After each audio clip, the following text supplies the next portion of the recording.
वो जो हम में तुम में करार था, तुम्हें याद हो कि ना याद हो, वही यानी वादा ए निभाह का, तुम्हें याद हो कि ना याद हो। नमस्कार, मैं सुनैना कश्यप और आप देख रहे हैं खबर हाट हिमाचल।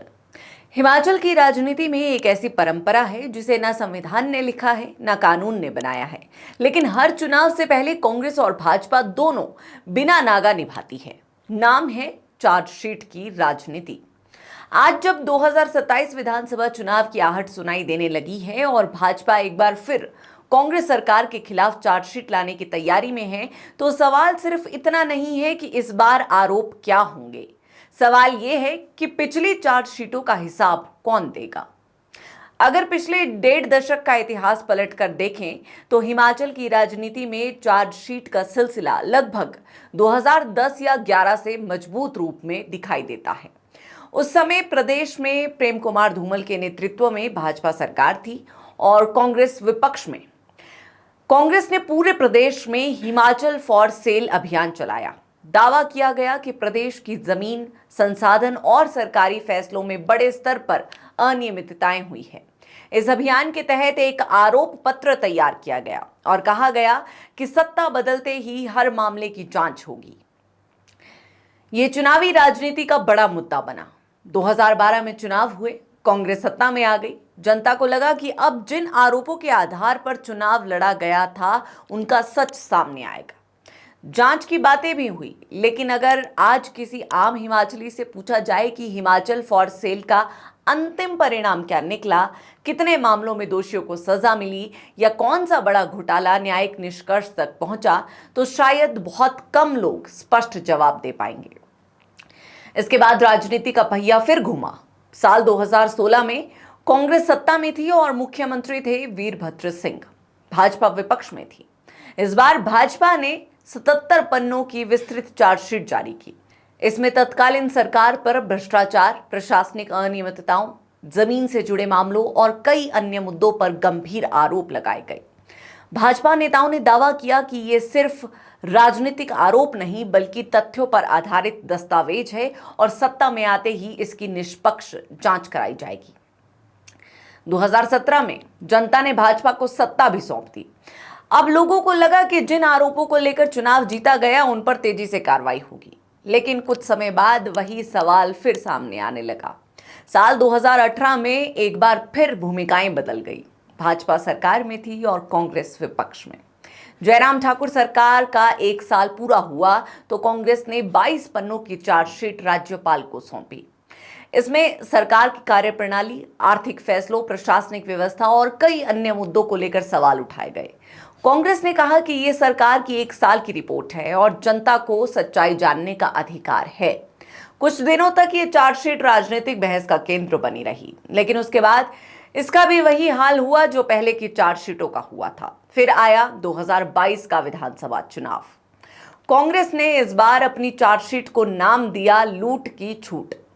23 पन्नों के इस दस्तावेज में पुलिस कांस्टेबल भर्ती, पेपर लीक, कोविड महामारी के दौरान खरीद, खनन, सरकारी भर्तियों और कई अन्य मुद्दों को शामिल किया गया। चुनावी सभाओं में कांग्रेस ने कहा कि अगर जनता सत्ता सौंपती है तो इन सभी मामलों की निष्पक्ष जांच होगी और दोषियों को बख्शा नहीं जाएगा। जनता ने कांग्रेस को सत्ता भी दे दी। कुछ मामलों में जांच आगे बढ़ी, कुछ मामलों में कार्रवाई भी हुई, लेकिन जनता आज भी ये महसूस करती है कि चुनावी मंचों पर किए गए बड़े दावों और वास्तविक परिणामों के बीच अभी भी काफी दूरी दिखाई देती है। और अब इतिहास फिर खुद को दोहराने जा रहा है। अब एक बार फिर हिमाचल की राजनीति उसी मोड़ पर खड़ी है। 2027 विधानसभा चुनाव की तैयारियां शुरू हो चुकी है। भाजपा ने संकेत दिए हैं कि वो कांग्रेस सरकार के खिलाफ नई चार्जशीट तैयार कर रही है। यानी फिर प्रेस कॉन्फ्रेंस होगी, फिर आरोप लगेंगे, फिर भ्रष्टाचार सबसे बड़ा चुनावी मुद्दा बनेगा और फिर जनता से कहा जाएगा कि सरकार बदलते ही हर मामले का हिसाब होगा। देखिए, लोकतंत्र में विपक्ष का काम सरकार से सवाल पूछना है। अगर विपक्ष सरकार पर आरोप नहीं लगाएगा तो जवाबदेही कमजोर होगी। इसीलिए चार्जशीट लाना अपने आप में गलत नहीं है, बल्कि कई बार ये लोकतंत्र का जरूरी हिस्सा भी है। लेकिन समस्या तब शुरू होती है जब चार्जशीट केवल चुनावी दस्तावेज बनकर रह जाए। अगर विपक्ष को अपने आरोपों पर पूरा भरोसा है तो सत्ता में आने के बाद उन्हीं मामलों को तार्किक और कानूनी निष्कर्ष तक पहुंचाना भी उसकी जिम्मेदारी होनी चाहिए। हिमाचल की राजनीति की सबसे बड़ी विडंबना यही है कि कांग्रेस विपक्ष में होती है तो भाजपा सरकार पर भ्रष्टाचार के आरोप लगाती है, भाजपा विपक्ष में होती है तो कांग्रेस सरकार पर लगभग वैसे ही आरोप लगाती है। दोनों पार्टियां विपक्ष में रहते हुए खुद को भ्रष्टाचार के खिलाफ सबसे बड़ा योद्धा बताती है, लेकिन सत्ता में आने के बाद उन्हीं चार्जशीटों की रफ्तार धीमी पड़ जाती है। पूछिए कांग्रेस और भाजपा से 2011 के हिमाचल फॉर सेल का क्या हुआ, 2016 की 77 पन्नों वाली चार्जशीट का क्या हुआ, 2018 की 22 पन्नों वाली चार्जशीट का क्या हुआ, 2022 की लूट की छूट में लगाए गए आरोपों का क्या हुआ। हिमाचल की राजनीति में चार्जशीटों की कमी कभी भी नहीं रही, कमी रही उनके अंतिम अध्याय की। कांग्रेस विपक्ष में होती है तो भाजपा सरकार पर भ्रष्टाचार के आरोप लगाती है। राजनीतिक विश्लेषक इसे दोनों मुख्य दलों कांग्रेस और भाजपा के बीच एक अघोषित और मौन समझौता मानते हैं, जिसके तहत सत्ता परिवर्तन के बाद पुराने मामलों को ठंडे बस्ते में डाल दिया जाता है। भाजपा विपक्ष में होती है तो कांग्रेस सरकार पर लगभग वही आरोप लगाती है। चेहरे बदल जाते हैं, कुर्सियां बदल जाती है, लेकिन चार्जशीट की भाषा लगभग वही रहती है।